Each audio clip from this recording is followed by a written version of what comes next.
Welcome back to the Movie Man. Today I will show you a 2008 magic fantasy adventure film, The Chronicles of Narnia, Prince Caspian. Spoilers ahead. Watch out, and take care. During an eclipse night in the magical land of Narnia, at the Telmarine Castle, Lady Prunapramia gives birth to a baby son. General Glozil brings the news to the lady's husband Lord Mraz, who immediately reminds Glozil of his orders. He must find Prince Caspian X, who is the rightful heir to the throne, and kill him. Dr. Cornelius overhears this and rushes to wake up Caspian to hide him in his armoire right before Glozil arrives with his men and they attack an empty bed. Afterward, Cornelius helps Caspian get ready to escape and gives him an ivory horn, which must only be blown in an hour of dire need. Caspian leaves the palace after knocking down a few guards, but soon more men begin following him. Knowing the guards are scared of the woods, Caspian enters the shuddering woods to hide there only to end up falling off his horse when he's accidentally hit by a tree. Then Caspian is found by Trumpkin, Knight Cabrike, and Truffle Hunter, who immediately notice the guards coming after him. Trumpkin goes out to meet them and tells Knight Cabrike to take care of Caspian, which makes the boy assume the worst. Caspian decides to blow the horn, only for Knight Cabrike to knock him out for it. Meanwhile, in London, sisters Susan and Lucy are entering the Strand Underground station, where their brother Peter has gotten into another pointless fight that soon their brother Edmund joins as a backup. The fight ends when two guards arrive and everyone scatters to avoid trouble. The siblings sit together and Peter complains about being treated as kids when a year ago they've been in Narnia serving as kings, but Susan reminds him they must accept their life here now. Suddenly Lucy cries out because something pinched her, and the boys suspect hits each other.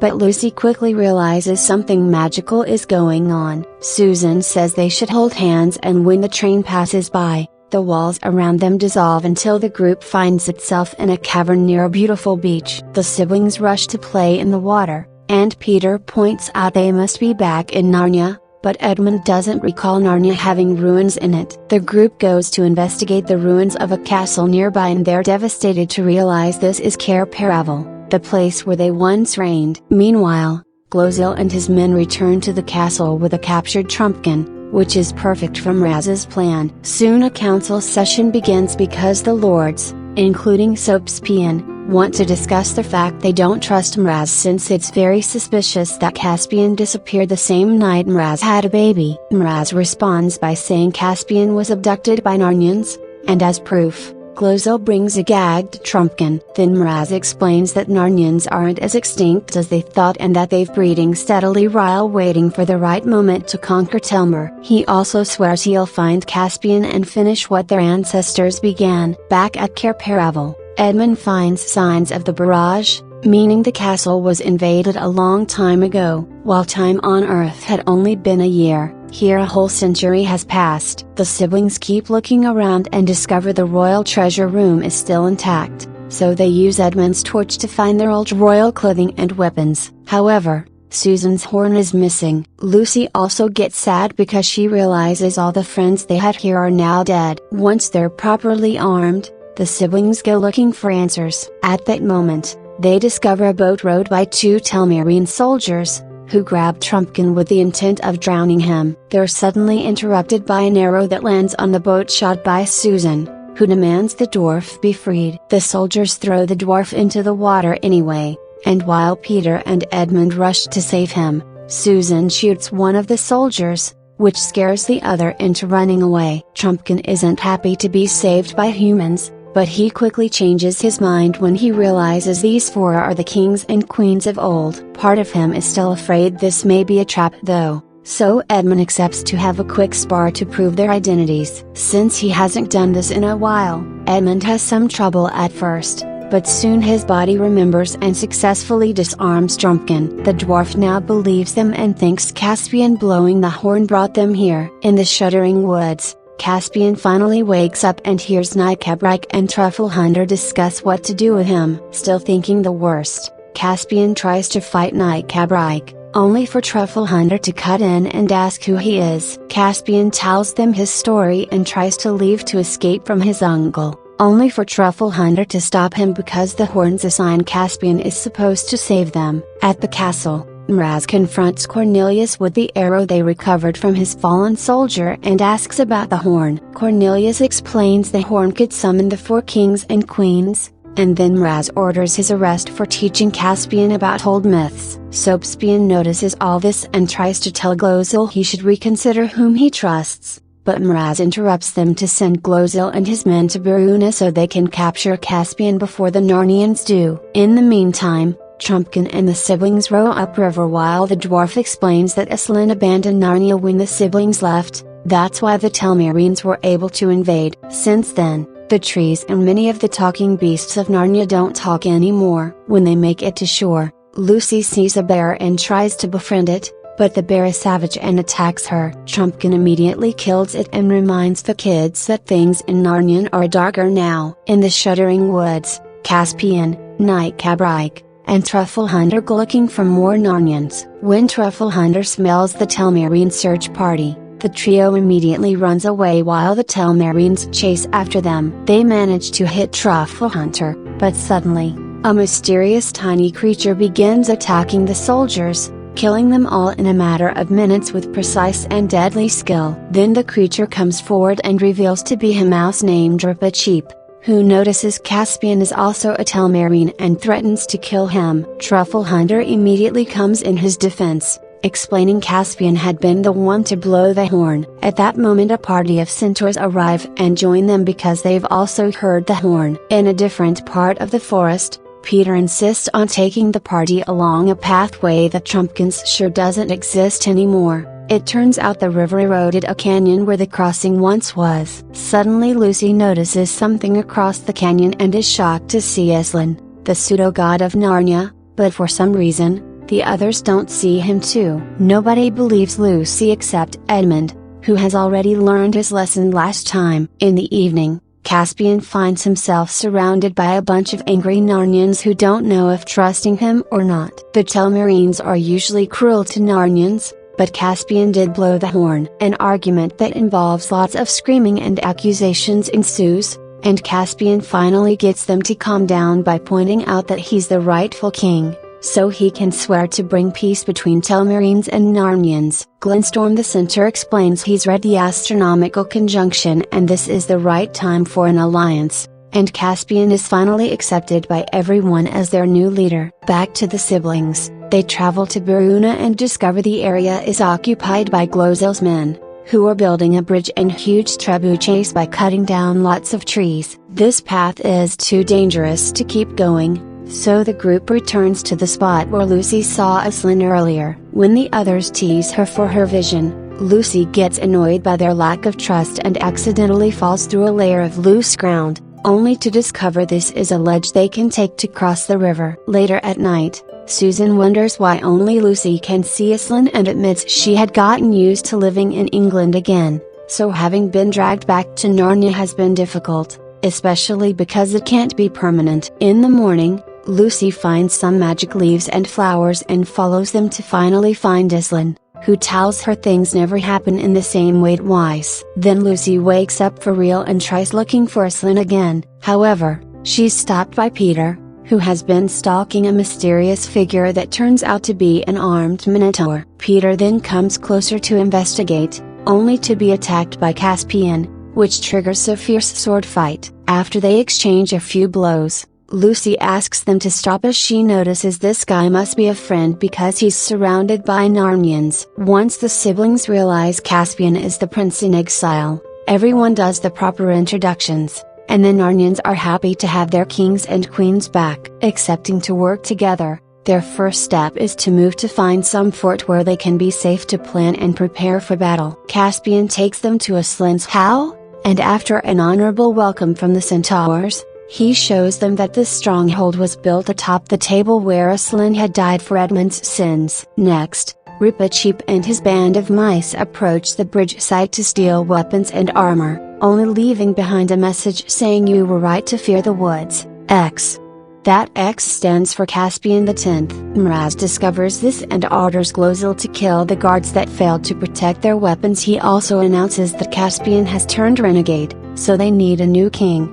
Like and subscribe may look simple for you, but for us, it's very valuable. Please like, subscribe, and press the bell icon for the latest notifications. Thank you for your support. At Aslan's house, Fawn Sentry sees a Telmarine scout at the edge of the woods. The war council gathers and Lucy says she wants to wait for Aslan, but Peter is sure the enemy knows about them now, so they must attack the castle while the enemy troops are at the bridge. Caspian thinks it's a bad idea because nobody has ever captured the castle, but Peter doesn't want to stay because it's not a safe fort. And Edmund points out the enemy can just wait for them to die of hunger here. In the evening, the Narnians proceed with their plan. An eagle drops Edmund on a castle tower, and after knocking out the guard, he uses his torch to guide the other eagles who carry his siblings and Caspian. Ripachip and his mouse army enter through the sewers, and the rest of the army waits in the forest until the kids can open the gate. The kids enter the castle through a window,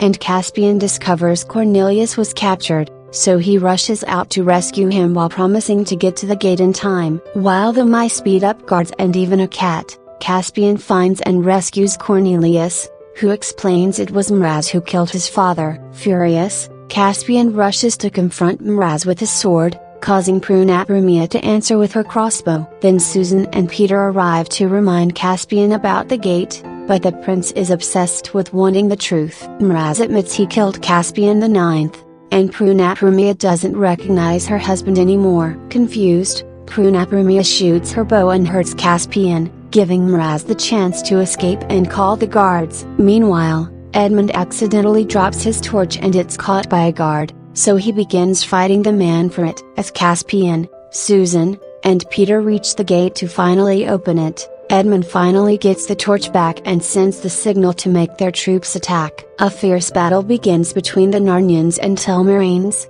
with lots of fighters falling on both sides. When Mraz orders his men to close the gate, a Minotaur rushes to keep it up and Peter orders the Narnians to fall back. A griffin rescues Edmund and most of the Narnians escape on horses, but at that moment an archer kills the Minotaur and the gate closes, leaving half of the Narnians inside. Peter and the others can only watch helplessly how their friends are killed before they run away and return to the hell with defeat on their shoulders. Peter and Caspian begin arguing over their plans and if Telmarines have a rightful place in Narnia at all. The two of them almost start a duel, which is interrupted by the arrival of Trumpkin's body. Lucy rushes to heal him up, but a mother centaur has a breakdown when she hears her children died in battle. Later, Mraz crowns himself king and accepts troop pledges from his feudal lords. Those troops are immediately sent to the bridge, which is finally finished. Meanwhile, Nikabrike asks Caspian to meet the power that once kept Aslan at bay, and introduces him to a werewolf and a hag. These creatures swear they have a reserve of hate non-king match and they can guarantee Mraz's death. Then the hag proceeds to draw a magic circle, and with the help of a crystal scepter, she summons an icy block that contains Jada's, the legendary White Witch. She needs a drop of human blood to escape and promises to help them if they help her first, so the werewolf grabs a hesitant Caspian while the hag gets blood from his hand. Suddenly Peter, Lucy, Edmund, and Trumpkin arrive and begin to fight the creatures to stop them from bringing their old enemy back. A fierce battle ensues, and Nikabrike gets very close to killing Lucy, but Trumpkin kills him first. Edmund uses his skills to draw the werewolf away and proceeds to kill it with a single hit. Meanwhile, Peter pushes Caspian out of the magic circle and confronts Jada's, who begins using her charms to convince him to join her. Suddenly the ice block shatters in million pieces, and Peter notices Edmund used his sword to destroy it. Moments later, Mraz's troops arrive at the How. Peter finally recognizes how wrong he was about doing this alone and tells Lucy and Susan to go deep into the shuddering woods to look for Aslan, since he's their only hope. Before the girls leave for the forest, Caspian tries to give Susan her horn, but she tells him to keep it because she may need to call her again. Since Lucy doesn't understand romance yet, she doesn't get the conversation. Then Caspian shares an idea with the boys to buy some time for their sisters. Mraz's weakness is that as a king, he must satisfy the traditions and expectations of his people, meaning someone should humiliate him in a duel. Edmund puts on his old royal armor before walking right into Mraz's camp to deliver Peter's written message asking Mraz for single combat. Mraz is hesitant, but his lords manipulate him into accepting because they're secretly conspiring against him. Meanwhile, Susan and Lucy reach the middle of the woods, only to encounter a Telmarine patrol. Susan sends Lucy away and begins fighting the men with her bow, managing to kill 3 Telmarines before they come closer to kill her. Fortunately, Caspian shows up just in time and rescues her, bringing her back to the How. In the ruins outside the How, Peter and Mraz engage in a fierce fight that lasts forever because they're both very talented swordsmen. Eventually, Peter asks for a 5-minute break, and Mraz grants 3. Susan arrives and informs them Lucy has made it through while Mraz argues with Soapspian for not intervening in the fight to help him. It's illegal to do so, but Soapspian refuses because of personal reasons, not because of the rules. When Peter and Mraz restart their fight, they exchange a few blows, and this time, Peter finally gets to defeat Mraz, but instead of killing him, he gives his sword to Caspian. Since this is his right, Caspian decides to spare Mraz but will hand the sovereignty back to the Narnians. However, Soapspian cuts in and kills Mraz himself using the arrow of Susan's they retrieved from the soldier. Then Soapspian says the Narnians shot the arrow and cries out treachery, causing the Telmarines to launch a full attack on the How. The artillerymen make full use of their trebuchet chase, so the Narnians make a special plan to counterattack. They mine the ground under the horses' hooves to make them fall, then Susan and her archers shoot a hail of arrows at the falling men. Glosel guides his cavalry into a charge, but Caspian together with Glintstorm and his cavalry surprises the enemy by charging them from behind. Soapspian responds by sending his infantry and the artillerymen manage to send a bunch of boulders to crash the gate of the How, which instantly seals it. It seems the Narnians will be defeated soon. At that moment in the forest, Lucy is being chased by Telmarine guards, but she's saved by the sudden arrival of Aslan. After scaring the guards away, he awakes all the forest trees with a mighty roar. Back to the battlefield, Caspian falls into a sinkhole and Glosel approaches him to kill him, only to start hesitating. Before he can make his choice, a tree root picks him up and knocks him out as the trees take over the field, turning the tide in favor of the Narnians. A trebuchet manages to kill a tree with a rock, but another tree extends a root and finally crushes the trebuchet. Then the siblings and Caspian lead the counterattack, forcing Soapspian and his troops to take the bridge to escape. The group goes after them, but Soapspian encounters Lucy and Aslan first and makes his soldiers attack them. Aslan simply responds with another mighty roar and awakens the personification of the river, which lifts the bridge and hits the troops with its water, drowning Soapspian in the process. Afterward, the remaining Telmarines surrender to the Narnians. Aslan reunites with everyone and accepts Caspian as the next king of Narnia. At that moment, the band of mice brings Ripachip, who has died in battle. However, Lucy uses her magic medicine and revives the little mouse, who bows for Aslan before noticing he has lost his tail. Aslan teases him for it before restoring his tail too. Afterward,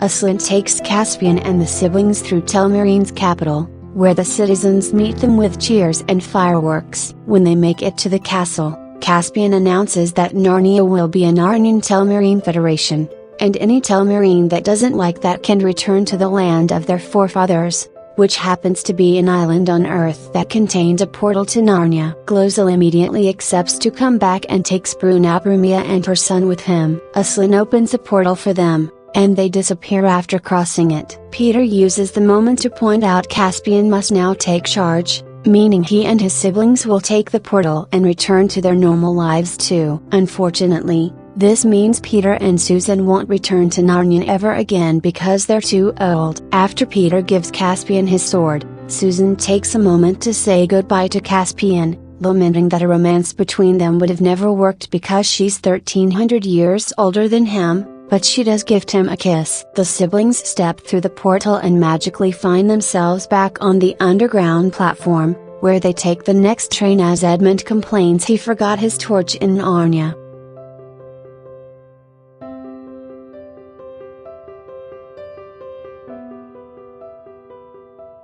That was all of the video. I hope you enjoyed it. Thanks for watching.